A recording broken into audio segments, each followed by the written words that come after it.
हमें क्या मिला, हमें क्या दिया, हर वक्त टू टू टू, इनकी टू टू ही नहीं खत्म होती सर, इनकी टू टू ही नहीं खत्म होती सर। मुझे तो लगता है आप ही पीटीआई वालों के नक्शे कदम पर चल रहे हैं। समझ नहीं आता कि ये टू टू टू टू टू टू कब बंद होगी आपकी, टू टू ही करते रहते हो 24 घंटे। आपकी तारीफ कर रही हूँ, हौसला रखें, सुने तो सही मुझे। हाय अल्लाह, ये बेचारे लोग, ये सियासी यतीम लोग, आंखों पर ना काला ऐनक लगा हुआ है, जो इनको नजर नहीं आता कि ये जो बजट है ये एक अवाम दोस्त बजट है। आपको तो वैसे भी पाकिस्तान पीपल्स पार्टी अच्छी नहीं लगती, आपको तो वैसे भी पीपल्स पार्टी वाले अच्छे नहीं लगते, आपको तो वैसे भी सिंध गवर्नमेंट अच्छी नहीं लगती। पता नहीं क्या वजह समझ में नहीं आता। सर वही फंड लेते हैं जो पीपल्स पार्टी के नुमाइंदों को मिलता है, फिर भी इनका रोना डोना लगा रहता है। हमें क्या मिला, हमें क्या दिया, हर वक्त टू टू टू, इनकी टू टू ही नहीं खत्म होती सर, इनकी टू टू ही नहीं खत्म होती सर। समझ में नहीं आता ये लोग क्या चाहते हैं सर। और सर आपको बताऊं, इन्हीं के दो नुमाइंदे सर, उतनी मुराद मिलती है इनको जितनी हमें मिलती है। हम पीपल्स पार्टी के नुमाइंदों को मिलती है, सिंध गवर्नमेंट के नुमाइंदों को मिलता है सर, जहेज फंड भी इनके नुमाइंदों को मिलता है सर, स्कॉलरशिप्स भी इनको मिलती है। कि यहाँ पर जो मेरे एमकेएम के मेरे प्यारे भाई मेरी बहनें बैठी हुई हैं वो भी ज़रा तवज्जो फरमाएं, क्योंकि वैसे तो इनकी टू टू टू टू बंद ही नहीं होती, लेकिन जब काम की बात होती है तो इनको सुनने की ज़रूरत है। और इनको मैं समझती हूँ कि इनको तवज्जो भी देनी चाहिए और सुनना भी चाहिए।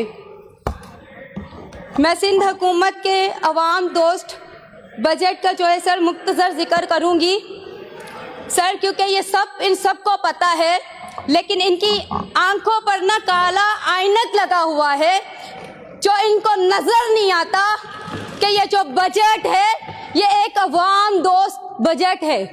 और वैसे आपको तो वैसे भी पाकिस्तान पीपल्स पार्टी अच्छी नहीं लगती, आपको तो वैसे भी पीपल्स पार्टी वाले अच्छे नहीं लगते, आपको तो वैसे भी सिंध गवर्नमेंट अच्छी नहीं लगती।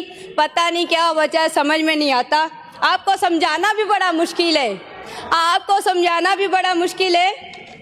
मैं अगर बताऊं तो मुझे हैरत होती है अक्सर इन पर। ये मेरे ओपोजिशन के प्यारे प्यारे भाई जो कहते हैं जी 18 साल सिंध जो है वो पीपल्स पार्टी के हवाले था, तो आप ये भी तो बताएं ना कराची किसके हवाले था। कराची तो आप लोग के हवाले था, वो पीपल्स पार्टी के हवाले तो नहीं था। कराची को जागीर तो आप लोगों ने अपनी समझा हुआ था, कराची को तो बनाना आप लोग को चाहिए था, लेकिन आप लोगों ने किया क्या कराची के लिए। जब आपकी हुकूमत थी, जब आपकी नुमाइंदे थी, तो आपकी तो बदमाशी अरूज पर थी, आपकी तो गुंडागर्दी अरूज पर थी। जहां आपको सुन लीजिए ना, हौसला रखें, सुने तो सही। आपकी तारीफ कर रही हूँ, हौसला रखें, सुने तो सही मुझे। जब आपका दौरे हुकूमत था तो हमारे नौजवान बच्चों के हाथों में कलम की बजाय असला थमाया आपने। कराची को रोशनियों का शहर बनाने की बजाय कराची को लाशें दी आपने। कराची को अमन का गहवारा बनाने की बजाय कराची में खून की नदियां बहाई आप लोगों ने। और आप लोग करते हो कराची की बात, आप लोग क्या कर, सुन लो ना भाई, सुन लो, सब्र रखो, सब्र रखो, आगे भी तो सुनो, तारीफ कर रही हूँ आपकी, आगे भी सुनो। अच्छा जी, आगे चलते हैं। इनका नारा था, कल तक इनका नारा था कि मंजिल नहीं रहनुमा चाहिए। आज ना रहनुमा है और ना मंजिल का पता है। हाय अल्लाह, ये बेचारे लोग, ये सियासी यतीम लोग, तौबा तौबा। तो सुन लीजिए, आपकी तारीफ कर रही हूँ, अभी तो बहुत कुछ बाकी है। आप इस पे ही उछलना कूदना शुरू हो गए।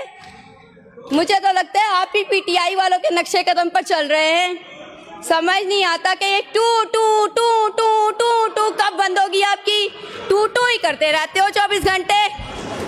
हाँ, आपके जो ये वफाक में मिनिस्टर बैठे हुए हैं, कभी उनसे तो नहीं पूछा कि बजट कहाँ जाता है। कराची की नुमाइंदगी करते हैं ना। अरे आप लोगों को उर्दू स्पीकिंग बोलने वाले मेरे बहन भाइयों ने इस तरह रिजेक्ट किया है, जब आप अपनी दौरे हुकूमत में इलेक्शन लड़ने के बाद मोहल्लों में आते थे और वो ही गुटके माफिया लोग के घरों में लाते घूसे और ठुड्डे मारते थे, आज आप लोग को लाते ठुड्डे और घूसे पड़ रहे हैं। आज आप लोग को आप ही का किया आप लोग के साथ हो रहा है। मैं आप पे टाइम वेस्ट क्यों करूं? आगे बात करनी है मुझे, मैं आप लोग पे अपना टाइम वेस्ट क्यों करूं? सर अब मैं बात करती हूँ मैं नॉर्थ ईस्ट डिपार्टमेंट की। मैं शुक्रिया अदा करती हूँ पाकिस्तान पीपल्स पार्टी की क़यादत के जिन्होंने मुझे पार्लिमानी सेक्रेटरी बनाया। सर इस पर भी मैं आपको बताती हूँ। सर मैं नॉर्थ ईस्ट डिपार्टमेंट ने अक़लियतों के लिए क्या कुछ नहीं किया। सर अक़लियती तलबा के लिए स्कॉलरशिप और तालीमी इमदाद, इबादत गाहों, चर्चिस, मंदिर, गुरुद्वारे, तमीर, मरम्मत और बहाली के लिए फ़ंड जारी किया। मजहबी त्योहारों के मौके पर खसूसी ग्रांट्स और माली मामनत, अक़लियती बरादरी के मुस्तहिक अफराद के लिए माली इमदाद और वेलफेयर प्रोग्राम, सेहत की सहूलियात और मेडिकल इमदाद।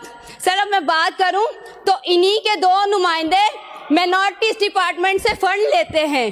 सर वही फ़ंड लेते हैं जो पीपल्स पार्टी के नुमाइंदों को मिलता है, फिर भी इनका रोना डोना लगा रहता है। हमें क्या मिला, हमें क्या दिया, हर वक्त टू टू टू, इनकी टू टू ही नहीं खत्म होती सर, इनकी टू टू ही नहीं खत्म होती सर। समझ में नहीं आता ये लोग क्या चाहते हैं सर। और सर आपको बताऊं इन्हीं के 2 नुमाइंदे सर उतनी मुराद मिलती है इनको जितनी हमें मिलती है। हम पीपल्स पार्टी के नुमाइंदों को मिलती है, सिंध गवर्नमेंट के नुमाइंदों को मिलता है। सर जहेज फंड भी इनके नुमाइंदों को मिलता है। सर स्कॉलरशिप्स भी इनको मिलती है। सर सोने पे सुहागा। सर ये कहते हैं पीपल्स पार्टी ने इनको क्या दिया। सर मैं नॉर्थ ईस्ट डिपार्टमेंट में अभी जो स्कॉलरशिप्स हुई है मुझे बताते हुए खुशी भी महसूस होती है और अफसोस भी होता है कि फिर भी इनकी टूटू बंद नहीं होती, फिर भी इनकी टूटू बंद नहीं होती। सर स्कॉलरशिप इन्हीं के नुमाइंदे की मौजूदगी में मिली, उन्हीं को बिठाया गया, उन्हीं को पूछा गया और उन्हीं की मर्जी से दिया गया। सर अब पता नहीं कि इन्होंने मैं नॉर्थ ईस्ट डिपार्टमेंट को सब कुछ मिलता है वहाँ से, फिर भी टू टू टू टू टू सर ये टू टू टू टू करते रहते हैं सर ये देखें सर, ये जो बजट है अगर नजर नहीं आ रहा तो ये ऐनक हटाएंगे तो इनको नजर आएगा। ये देखिए तरक्याती काम। साहिबा वाइंड अप कर ले प्लीज। सर मुझे कभी टाइम नहीं मिला सर, प्लीज 2 मिनट कर ले सर, सिर्फ 2 मिनट सर, 2 मिनट है आपके पास, लास्ट मिनट। सर मैं बात करना चाहूँगी, आपकी तवज्जो चाहूँगी। सर मैं अपने अवामी सीएम मुराद अली शाह साहब की तवज्जो चाहूँगी। सर ये बहुत ज़रूरी और अहम बात है। सर 2023 में जो मरदमशुमारी हुई थी उसके मुताबिक सर 55,11,981 जो हमारी नंबर से अक़लियतों के वो बताए जाते हैं। सर ये नंबर एक्यूरेट नंबर्स नहीं है जिनकी वजह से हमें बहुत सारे मसाइल का जो है सामना है। सर मेरी इसमें गवर्नमेंट की गलती नहीं है, ये टू ना करें। आगे तो सुने, टाइम नहीं है मेरे पास इतना। सर इसके बाद सर एक इंतहाई हल तलब मसला जो आप लोग के सामने रखना चाहूँगी, और सर मेरे सीएम भी यहाँ पर बैठे हुए हैं, सर आप भी यहाँ पे मौजूद हैं। सर क्रिश्चियन मैरिज एक्ट ये सेहरा चाहता है पाकिस्तान पीपल्स पार्टी के सदर आसिफ अली जरदारी साहब को, जिसने 2024 में 23 जुलाई को क्रिश्चियन मैरिज एक्ट पर साइन किया था। सर ये कहते हैं पीपल्स पार्टी अक़लियतों के लिए क्या करती है, अब गौर से सुनिएगा। सर उस पर अक़लियतों की जो आज से पहले सर बच्चों की एज थी वो 16 साल की थी, लेकिन सर मैं सदर जरदारी साहब का शुक्रिया अदा करती हूँ कि उन्होंने सिग्नेचर किए। थैंक यू रोमा साहिबा। सर सिर्फ 1 मिनट सर, सिर्फ 1 मिनट प्लीज जी, प्लीज वाइंड अप करें, जल्दी वाइंड अप करें। सर मेरी आपसे गुजारिश है कि हमारे क्रिश्चियन मैरिज एक्ट के तहत लड़के और लड़की की शादी जो है उसकी उम्र 18 साल की है, और सर दोनों फ़िरक़ैन का जो है एक मसीह होना ज़रूरी है। सर मेरी आपसे गुजारिश है कि क्रिश्चियन मैरिज एक्ट के मुताबिक जो है सर कमेटी तश्कील दी जाए और मुझे उसमें शामिल किया जाए। और सर मैं ये भी आपके सामने मुतालबा रखती हूँ कि मुझे इजाज़त दी जाए ताकि मैं इस क्रिश्चियन मैरिज एक्ट पर अमेंडमेंट करवा सकूं। सर आखिर में रोटी कपड़ा मकान, यह पाकिस्तान पीपल्स पार्टी का नारा है और पाकिस्तान पीपल्स पार्टी अपने मंशूर के साथ काम करती है। सर रिमशा कॉलोनी, ये लाहौर की बात करते हैं सर, रिमशा कॉलोनी इस्लामाबाद में सर मसीह लोगों को बेघर किया गया सर, लेकिन पाकिस्तान पीपल्स पार्टी वाहिद पार्टी है जो चेयरमैन बिलावल भुट्टो जरदारी साहब के विजन के मुताबिक सिंध में लाखों गरीब खानदानों को घर फराहम कर चुकी है और अकलियती आबादियों को रेगुलाइज। Thank you.